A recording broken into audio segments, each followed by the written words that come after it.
Good morning and a warm welcome to your show, Sunny Mornings in Boston. I'm your host, Melissa, and it's Tuesday, September 10th. You'll be interested to know, 416 years ago, today in 1608, John Smith became president of the Jamestown Colony, the first permanent English settlement in North America. Having survived capture by Indians through the efforts of Pocahontas, a chief's daughter, Smith's leadership marked a significant event in early American colonial history. So now you know.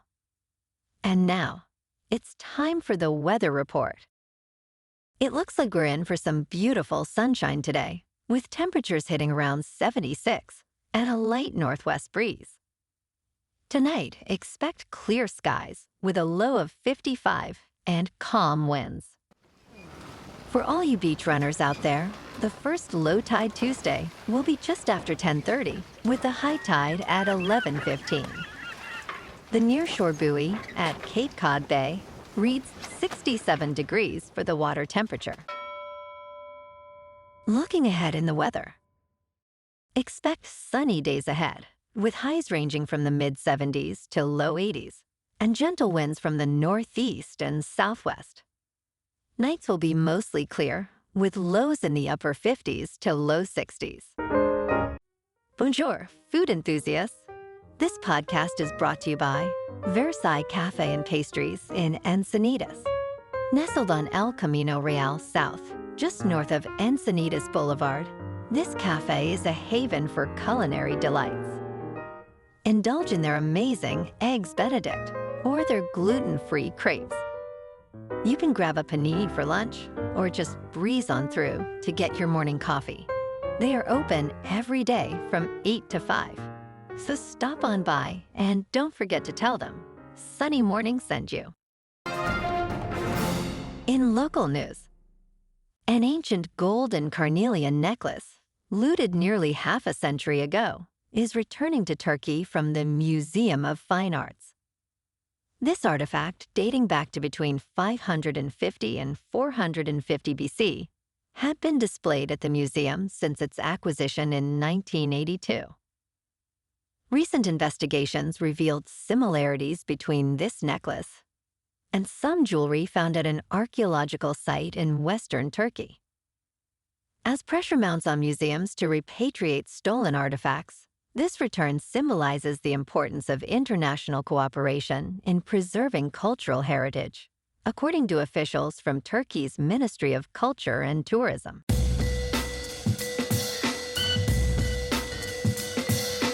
Now on to sports. On Monday Night Football, the San Francisco 49ers spoiled Aaron Rodgers' much-anticipated return, defeating the New York Jets 32-19 at Levi's Stadium. Jordan Mason delivered a crucial rushing touchdown, extending the 49ers' lead. Brock Purdy threw for 285 yards with 0 turnovers, while Rodgers posted 191 yards with 1 touchdown, but couldn't outmatch San Francisco's offensive firepower. Jake Moody kicked 4 field goals to secure the win for the 49ers. Despite Rodgers' best efforts, including a late touchdown pass to Allen Lazard, the Jets couldn't catch up. Meanwhile, in Green Bay, the Packers are not placing Jordan Love on injured reserve, even after he suffered a sprained MCL late in their Week 1 loss to the Eagles. The Packers expect a faster recovery for Love, but in the meantime, newly acquired Malik Willis will step in as the starting quarterback. Green Bay traded a 7th-round pick to the Titans for Willis, who played sparingly last season. This Sunday, Willis will lead the Packers at Lambeau Field against the Indianapolis Colts, just 20 days after joining the team. Packers head coach Matt LaFleur confirmed the decision, stating, "If Jordan's not cleared, then we'll start Malik, and Sean Clifford will be the backup."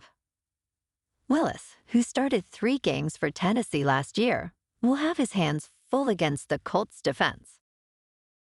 In local sports, last night at Fenway, the Red Sox demolished the Orioles 12-3, with Tyler O'Neill hammering 2 massive home runs, including a 3-run blast, and Rafaela adding a 2-run shot to help the offense explode. Brian Theo was solid pitching 5 1/3 innings, allowing only 1 run and striking out 4. With this win, the Sox improved to 73-71, tying with Detroit and Seattle in the wild card race, 3 games behind Minnesota for the final spot. Boston will look to keep their hot streak alive tonight at Fenway as Cutter Crawford, with a 7-5 record and a 4.31 ERA, faces off against Baltimore's Albert Suarez. First pitch is at 7:10 p.m., and the Sox need to keep the offense rolling as they push for a postseason berth. With just a few games remaining, every game is critical in their quest for the wild card, and the atmosphere at Fenway is expected to be electric tonight as the Sox aim for another crucial win.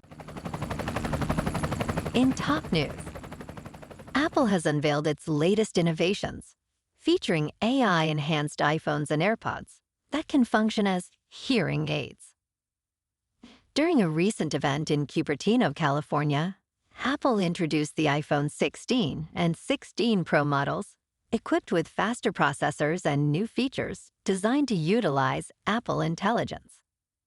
The company also showcased updated Apple Watches, now offering sleep apnea detection, and AirPods Pro that will soon include hearing health tools, pending Food and Drug Administration approval. The new AirPods lineup includes entry-level models and versions with active noise cancellation, both transitioning to USB-C charging. In business news, the ongoing dispute between Disney and DirecTV is now in its 2nd week, frustrating millions of customers. DirecTV has filed a complaint with the Federal Communications Commission, claiming that Disney has not negotiated in good faith. With the blackout stretching into its 9th day, fans risk missing the highly anticipated Monday Night Football matchup between the San Francisco 49ers and New York Jets. DirecTV alleges that Disney's bundling requirements are unlawful. As the dispute continues, viewers are also missing local programming, including Good Morning America and Jeopardy! DirecTV has offered $30 credits to customers, but many remain dissatisfied. In crypto movement, Bitcoin is just under $56,900. Ethereum is just over $2,300. And Solana is $133. Moving on to a more local vibe. In our community spotlight on health and wellness, we are working with a national Pilates studio to bring you some free classes, so listen up. Check out Club Pilates, with several locations in the Boston area. Pilates presents a comprehensive wellness approach, cultivating strength, reducing tension, and elevating mental well-being. Scientific research affirms its benefits. So now you can check out Club Pilates for a free class. With locations in Canton, Wellesley, Hingham, Brookline, and Framingham, just be sure to tell them Sunny Morning sent you by. And now, back to the show. Let's talk science. A technological revolution is reshaping the ancient tradition of sugar making, which has significant implications for local economies and ecosystems threatened by climate change. Aaron Whiteman, who began his journey in a sugar house in Western New York, now oversees an experimental forest at Cornell University. With modern equipment, the Arnott Maple Lab produces 400 gallons of syrup daily, a feat unimaginable 2 decades ago. Despite advancements, climate change poses challenges, prompting Whiteman to establish the Cornell Maple Climate Network. This initiative aims to gather data to help producers adapt, ensuring the future of maple syrup remains bright and sustainable. And in entertainment news, Beetlejuice has scored the 2nd highest opening ever for September, raking in $110 million over the weekend. This marks a significant jump from the original film's opening of $8 million in 1988. The only film to have a higher September debut is It, which grossed $123 million. Meanwhile, Deadpool and Wolverine has dropped to second place, earning $7 million, while Reagan remains in third with $5 million. It Ends With Us continues to perform well, now totaling $141 million domestically. Well, alrighty folks, it's time for the quote of the day. And today, our quote comes from the American author and illustrator, Dr. Seuss. And he said, "You have brains in your head. You have feet in your shoes. You can steer yourself in any direction you choose. You're on your own, and you know what you know. And you are the guy who'll decide where to go." And that's a wrap for this morning. You can check out our Instagram, YouTube, and TikTok for some captivating aerial videos with local news and the weather reports. Have an amazing day, my good friends. We'll see you tomorrow with another episode of Sunny Mornings in Boston.